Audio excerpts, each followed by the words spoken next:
All right, let's bring in Dion. Let's see if let's test it out for you. Hey, Dion, you good? I think so, man. I think so. Yeah, okay. Back, David. Okay. Hey, Dion, I just remember the one time.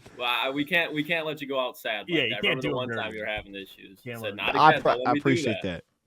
Nah, you're a good friend for that, man. I was probably sounded awful too because I hear it back. I'm like, what's just I recorded a whole video like that recently. It's like 45 minutes long, bro. No, I said I was so you know when you make something you're like that was heat. Oh, you're feeling good. You kind of getting that energy. Man, I'm watching it back like I don't know what to do with this, and I've tried to too. That's the unfortunate part. It's like I'm gonna fix this. 3 hours messing with the audio, and somehow it sounded worse even after you. Absolutely wasted so much time. I'm signing up for stuff like maybe if I download this app, it'll fix it. Nah, nope, fix nothing. So yeah, you know. But all right, go ahead, Dion. Go ahead. I'm glad we saw. You want to know my thoughts on the Texans game, right? yeah. All right. Okay.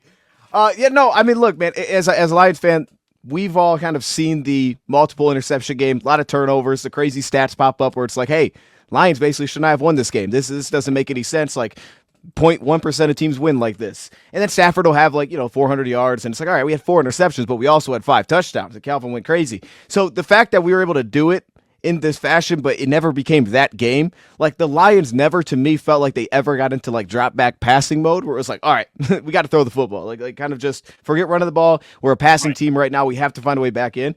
It was the weirdest thing. Like they were just so totally fine with keep putting in our defensive hands, keep asking the run game to kind of bring us back. And it was, the second half felt so slow. I mean, everything was at the Houston Texans' disposal in that game. What they were coming in, which was especially without Nico, hey, we're going to run the football. For them to be up 16 and never be able to seemingly ever speed up the clock because they couldn't just lean on that. And the flip side, their offense never felt sped up either. They never felt like they put too much on Goff's plate. Now, Goff made some good throws at the end, but it was just we're kind of playing as the same team in the second half, and we're just going to slowly kind of get our points back, especially after we didn't get to 2. It was like, dang, here we go. Now we're really going to never felt like they were pressing. It was unreal to win a game like that and come back like that against such a good team without ever feeling they were ever pressing in that game. So for me, the overarching takeaway was, this defense is really darn good. This defense is really good. And look, I understood not having Nico was going to change some things, but my goodness, this was as good as you could do it. The wrinkles from Aaron Glenn, he's been fantastic this season. Immediately in the second half, you're seeing different looks that you didn't even see in the first half. You're like, oh man, they're throwing them off a little bit. And I thought the offense just had enough of those wrinkles to kind of pull themselves back within striking distance. But the defense is outstanding. To me, this is the best pass defense in football right now. Any team in the league, they're the most well-rounded team against the pass in football. They have no liabilities, and they're playing such as a well-oiled machine back there. It's beautiful to watch. It's amazing. I love hearing that because we talked about a similar thing, and a lot of people were like, well, they're giving up a lot of yards. And don't look at the yards. Let's not do that. Right. And offensively, though, Dion, the Jared Goff 5 interceptions, that's been the story of the week, obviously, and him in the MVP race. Where are you at with all of that in the offense? Because I don't know if you heard Ben Johnson. He went to the podium today and was like, hey, we need to help out the offense or the defense and special teams. Do you think there's a issue or something over the last couple of weeks with the offense, or do you think, hey, they're just going to figure this out eventually with Jared and the weapons? Yeah, well, I'll say this. I mean, Easy absolutely hates Jared Goff. I spoke to him earlier today, so I'll just throw that out there. He absolutely hates this guy. I'll be honest, I'm with the last few weeks, they haven't been, perfect offensively. The Titans game, we were just kind of set up. It was such a weird football game. And, the Green Bay one was just unique in that one. So I think that was a little bit understandable why that one kind of went like it did. This game is just I felt like they came out and they tried to do a few things that were okay, in theory, this is going to help kind of slow down this Texas defense. Everything seemingly kind of backfired. And it was just kind of trying to get back to that spot where it's what do we have to slow down this team? But at the same time, what do we have that we can just kind of do? What do we have that we can kind of just lean into offensively against a really good defense? And that's what Houston was. Houston's a good defense. They played Green Bay really well as well. If you watch that game, I mean, they really limited any kind of the shot plays. So I thought really the plan was fine. I just thought the execution was very hit and miss. And I think that's kind of what it been a little bit the last few weeks. For me overall with the 5 interceptions, as we all did, we put context to it. You take the Hail Mary right off the rip. It's all right, now it's just 4. And we basically kind of warned it back by the 2 interceptions. You had a couple that I was I didn't love the throw there. Didn't love the one when he pushed it to J-Mo the second time. But to be honest, I didn't hate any of the idea from any of the interceptions. Like the Laporta one, I didn't hate the idea for it, right? Like where he's looking, gets a single eye coverage. Like, I'm not mad at him trying to throw that pass. Probably shouldn't have because the dude like was completely slowed down on his route, but he tried to throw it. And then the one to Jameson, I'm like, okay, I understand going at Bullock again, right? You kind of got behind him the first time, but the second time was like, you didn't get behind him and you still threw the football. And I was like, I'm not really sure where he's throwing the ball there. So that's what it's been for me. I don't think I'm at that point right now where I'm like that concerned of like, they don't seem to know what they're trying to get to, but it's just simply been, I think, the execution. Maybe that sounds like a cop-out answer, but I think that's where it is because I think as we saw when this game kind of got down to it and we had to make those throws, Goff to me looked as confident as ever letting it fly. And my overarching takeaway is that is like, man, it is really nice to have a team that nobody seems to care what they do statistically. Jared Goff seems to have no concerns whatsoever what his stat line is. He's like, I don't care. I don't play fantasy football. But man, I mean, we got receivers that are like, they're not catching the football and yet they're blocking their butt. You got Allen Robinson out there just working to block. And it's like, these guys aren't even throwing passes. I watched for Khalif in Tennessee. No one's throwing him the ball and he's getting open left and right. And it's just like, you kind of seemingly have that across the board where just nobody really cares if they don't get their touches. They're still doing all of the other things. And I think it trickles over to finding a way to win a game like this. And again, Goff's like, just discard for what his stats were. Didn't care whatsoever. He was going to still let it go. I thought he played incredibly confident at the end to help us get back in this one. And Dion, something like obviously Houston game, very exciting, especially towards the end. Going into this weekend, Jacksonville Jaguars, Mac Jones, no Christian Kirk. It's kind of a meh matchup. Like all the Lions fans expect that the Lions are going to cover, at least a lot of us do, beat up on the Jacksonville Jaguars. But something that is very exciting to watch is Za'Darius Smith. You saw him on the sideline. I think you even saw his impact on the sideline directly with James Houston, getting to the quarterback, forcing a fumble. What do you expect out of Za'Darius Smith in his first week in a Detroit Lions uniform playing? I was pumped for that. I knew this question was coming. I was like, they're going to ask me what do I expect to have happen. I'm going to have some fire for him. 3 sacks. No, I'm playing. I can't go there. No, yeah, I do think, I will say though, like if I was putting money on it or something, you don't have to do this, but Za'Darius Smith to me gets a sack in this game. I am fired up to see him, man. Bro, I didn't know he was related to Jason Kabinda, bro. And that's the thing. What? That's the thing that got me. No way. Bro, yeah, did y'all see his eyes on the sideline? I was like, bro, Jason Kabinda's legitimately bad. And you love it. You're like, I missed that. That's why I love Jason right there. This guy has, like, you can feel it through the TV that this guy is fired up, man. And like you said, like, he's coaching dudes. I'm getting pumped up for next year. I'm like, wait till he and Hutchinson get together because I'm like, this guy, he's going to be a guy, right? Like, he wants to be here. You can see it. But I think in this first game, he's getting at least 1 sack. I'd be shocked if he doesn't get a sack. One, I think that's how the game will kind of go, like you said. I don't know that we'll, like, put a 40 point. I hope we do. I don't know that we'll do that because I do have respect for this Jacksonville defense. But my goodness, offensively, after like the first 2 or 3 drives, they just had like 0 answers offensively, it felt like. So I think when you're going to get to a spot where they're going to have to throw, Mac Jones will be holding the football, and he'll get an opportunity to get after the quarterback and get a sack. I mean, Anton Harrison's been pretty solid through the last few games statistically, but when you watch him, you can just see like that guy can get beat. Like you can feel that when you watch him, and we'll see where their guard position is going to be at there. I mean, like let's see, does Ezra Cleveland even come back? Like if those kind of things are especially messed up, maybe another sack. But I think at very least he's getting 1 in this game, and I'm thinking he's going to get like a big TFL like very early when he gets out there, which is just going to get Lions fans fired up everywhere. Like the very first time he's out there, I assume we're going to see some sort of blitz to try to get him 1-on-1 or get him free, just to have him make a play to immediately kind of spark some life into this defensive line. Yeah, I mean, Dan, you mentioned the game itself. I saw the line, man. Their favorite. I think this might be the biggest line of the season. It's like 14 points, man.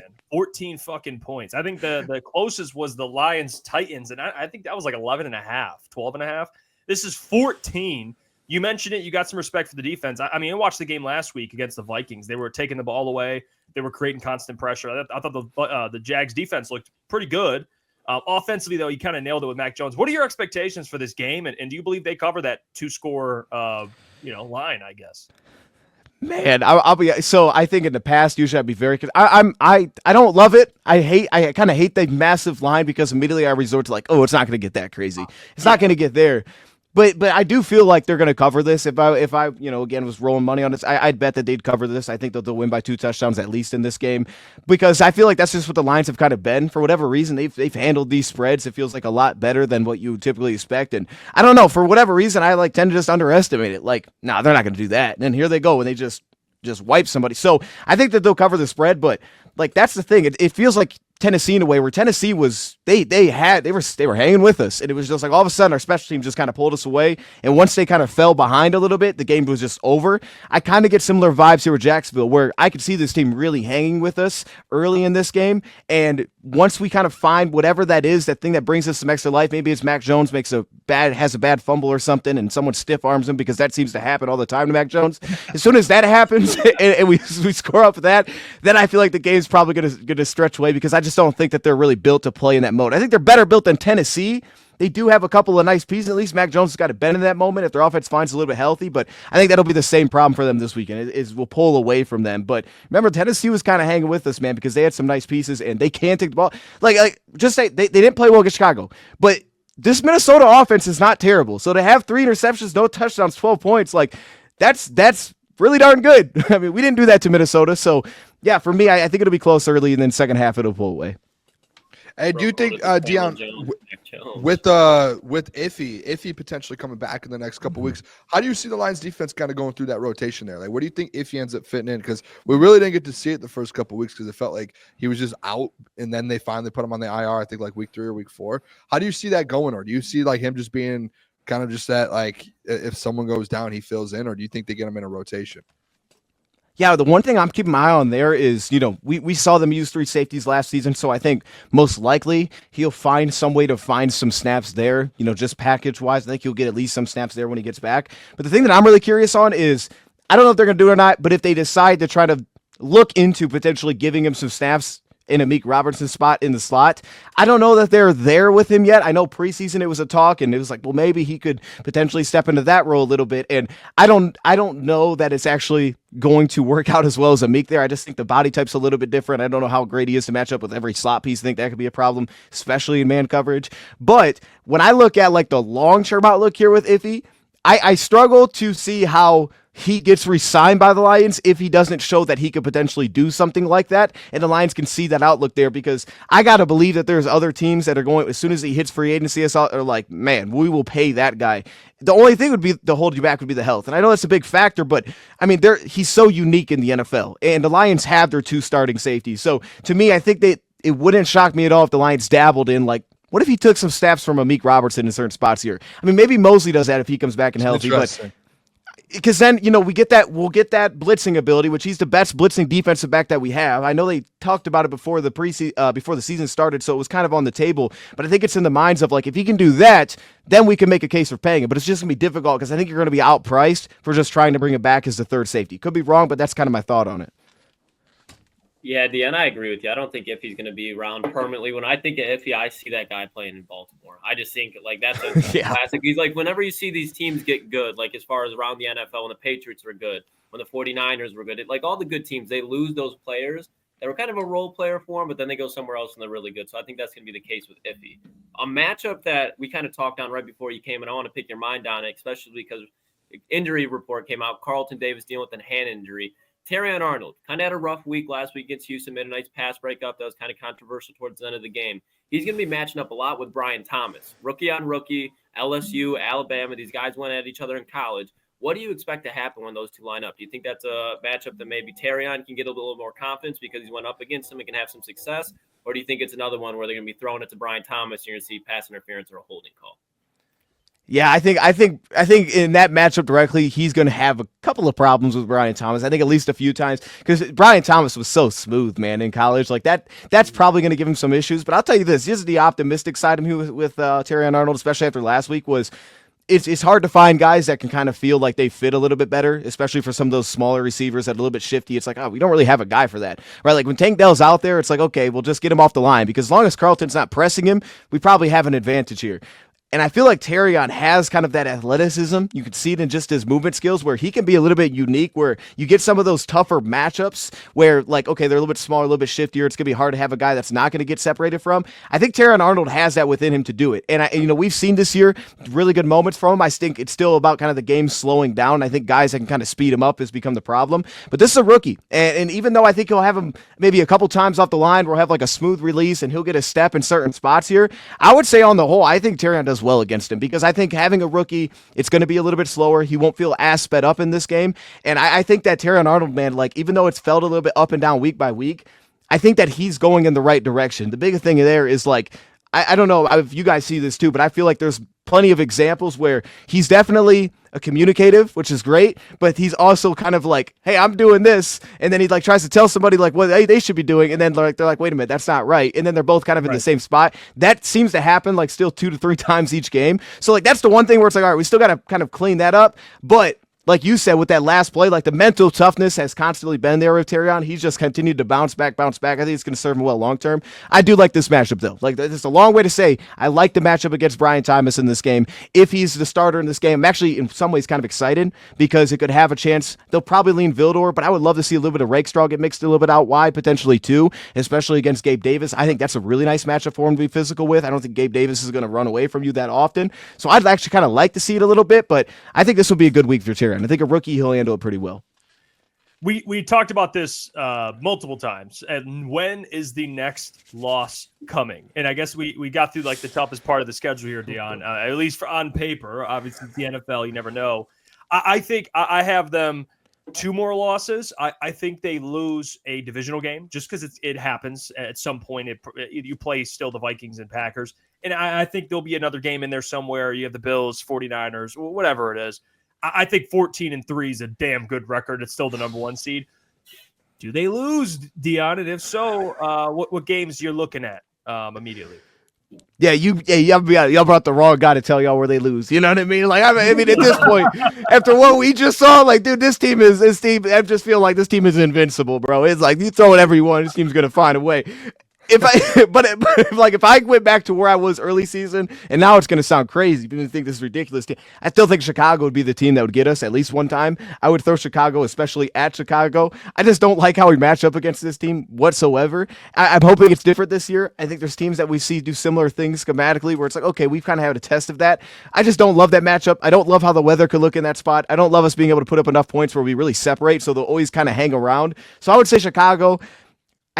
I think the Buffalo one's interesting too. I mean, they're clearly the best team. It feels like left. It would be Buffalo. I'm not really worried about Minnesota or Green Bay, to be honest. I'm super confident playing them again. We can play them this way out. I don't think we lose again to them. But I think Buffalo would be the other team in there. Buffalo's pretty well rounded, and Buffalo has like that ability where it's like you have the right thing, but then you kind of just don't. Last time we faced him on Thanksgiving, he wasn't completely healthy, so it's a little bit different. Healthy Josh Allen kind of shakes everything. But I would say Chicago. But to be honest, if I was betting, I'd say Chicago is the team that gets us. But honestly, right now, I'd lean towards we don't lose rather than we do lose. Hey, you in one. Bug it. Yeah, hey, Dion, I want to ask you, we've been having this conversation the last few days, since the last few weeks of AG. Do you think he ends up leaving Detroit this year? And if he does, where do you think he ends up landing? I said a couple weeks ago, I think that he ends up in New Orleans. And that was even before Dennis Allen got fired. We were having the conversation. It feels like that's like the fit for him, like perfect fit. Yeah, no, I think that is the perfect fit for him, and I think Aaron Glenn is much more like into like I'm good with leaving, like not that he wants to leave, but he just wants that opportunity. He's always kind of felt like that. He's just been taking all these. It always has given me that vibe of like this guy. He wants to just go get that opportunity, and I'm here for it, man. If that's the opportunity he wants, it's a rare job to get. Go get it if you're going to get that chance. And I think, this season, off season, feels like the best time to strike because, like statistically speaking, I mean, this guy was getting interest when stats weren't even good. And he was like, all right, I'm not really sure why teams are interested right now, but now they're doing well. But yeah, I think New Orleans is the perfect one. I mean, that was the one I was going to go to. I don't even know who would be second there. It just makes too much sense with where New Orleans at, what they have schematically. It just makes tons of sense, and they still feel like they have building blocks. But I don't know, maybe he'd, want to restart it a little bit, maybe go somewhere like Carolina. I don't know, man. Maybe if Carolina opened up and that was like a surprise opening, maybe something like that would be an option. But I think New Orleans is a great option, and I think that he is way more likely to leave than Ben Johnson is, if I had to guess. And Dion, do you think the hire that would replace him would be in-house, or do you think they'd go outsource a hire if it does end up happening? How do you think Dan handles that? Or what would you do if you were Dan? Yeah, if I personally, I would want to stay in-house. I would absolutely want to stay in-house with what we have here. I think that's kind of a lot of times the best way to do it, but I think it kind of fits with what we have, that we can keep building the same way, especially if a guy like Carlton gets extended. The issue with that is, because I was like, I don't really know who I'd, like, do you go to the linebacker room and try to go there? Because obviously that guy has to want that responsibility. I'm just not really, does anybody stand out to you, like position coach wise? I don't really know who on the defensive side stands out. I was like, that guy is probably the guy that would want to take this position. Maybe you go to the defensive line coach who just joined. Who? Hey, Dion, I've been persistent on this for probably like 2 years now, and it was after I saw Malcolm Rodriguez rookie year and Kelvin Shepherd, because I think if you watch is how he's developed. Malcolm Rodriguez, obviously Jack Campbell's been a little slower, but we've seen him come on. Alex Anzalone, since he stepped foot in Detroit, has gotten better year by year. Even guys like Ben Neiman, Trevor Nowoski, Jerem, they're making plays. So that's who when I watch it, and if you just listen, like when they did Hard Knocks, he's just like an AG like disciple. Like how AG thinks, I think Kelvin Shepherd thinks. I think they go hand in hand. So that's who I've been preaching. I mean, I guess like Terrell Williams wouldn't be a bad one either, but I don't know if that's who he wants to be. Like, I think he's comfortable at this point just being a D-line coach. But I've always said Kelvin Shepherd. Yeah, give me Kelvin Shepherd, huh? I'm with it. Y'all sold me. Yes, and then the benefit is too. It's like he's at least been. Like I just struggle with the guys that are like, well, 1 year they've been here and now it's like making the D. It'd be kind of weird if Kelvin Shepherd wants it. He feels. You guys sold me. He's first up in line. Make Kelvin Shepherd that guy. He's earned it. Mm-hmm. You know which one I do love, though? We were talking about this yesterday, and because it's not in-house and he's not even in the NFL, but I would love, Gentry said it, Rex Ryan to be the DC for the Lions. Okay. Be brick. Okay. I'd be brick for Rex Ryan. Whoa. All right. Hey, give me Mike Vrabel. I'll take Mike Vrabel. Mike Vrabel will have the #1 defense in the NFL. Yeah, if Klotz, you're going to be bricked for him. I don't know if I want Rex Ryan now. I mean, I don't know if I want Rex Ryan. He's like the complete opposite. I'm curious. I mean, he's a very good defensive mind. I mean, not your type. Yeah. Respect the hell out of him. He's just dude. You might be too old at this point. I don't know what it is. He's just I don't know.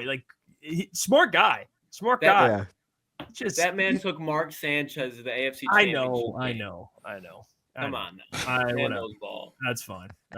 You go ahead, Klotzy. I mean, go ahead. I was going to say one more thing, Dion, just because we can tell, and you put it out there very well, that you watched the game, you diagnosed the game well. What did you make of last week with no Taylor Decker? Because he was the guy that going into the last couple of weeks, he struggled a little bit, specifically in pass blocking.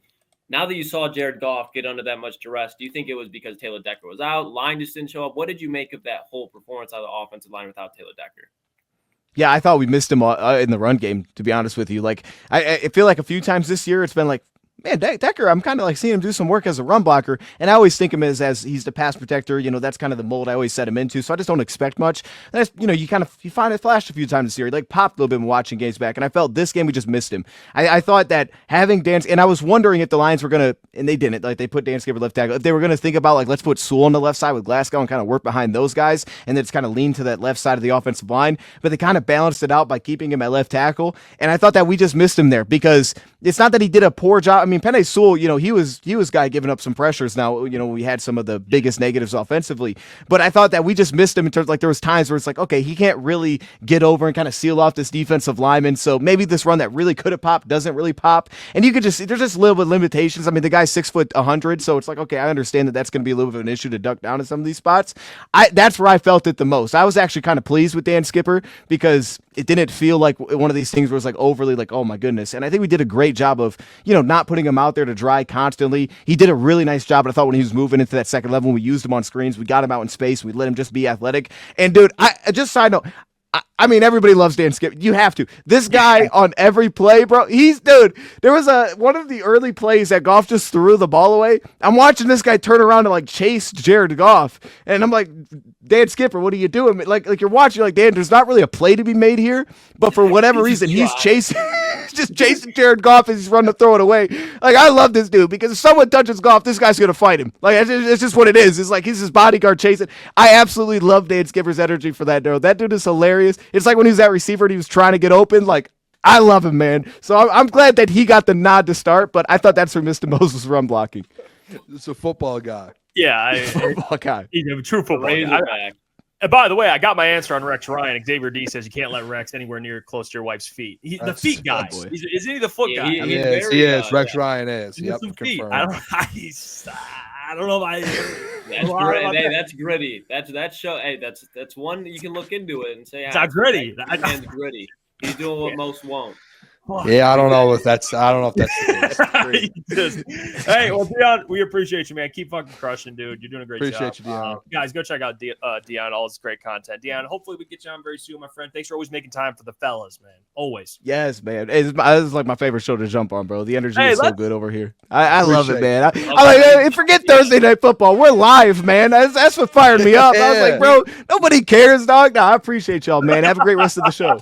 Yeah, there you go. Hey, by the way, Dion, Eagles look. Commanders by $1 million. The Eagles just missed another game. It's one game. It's one game. It's one game. It's one fucking game. It's really a preseason game. Hey, Booner, if the Commanders lose, they're a fraud. They're a fraud. Yeah, it's a tough look. It's a tough look for the Eagles, guys, man. You know what, Dion? All north. Appreciate you, Dion. Appreciate you, Dion. Sir. There you go. Dose of Dion joining the fellas. The vibes are always legend. Yeah. Yeah. Knows his shit too. So appreciate him as always. Hey, what's going on there? It's Jeff Iafrate. Appreciate you for finishing the video. You can check out one of the videos here suggested or show support by commenting, liking, and subscribing. And buy your merchandise, FisherCTSports.com.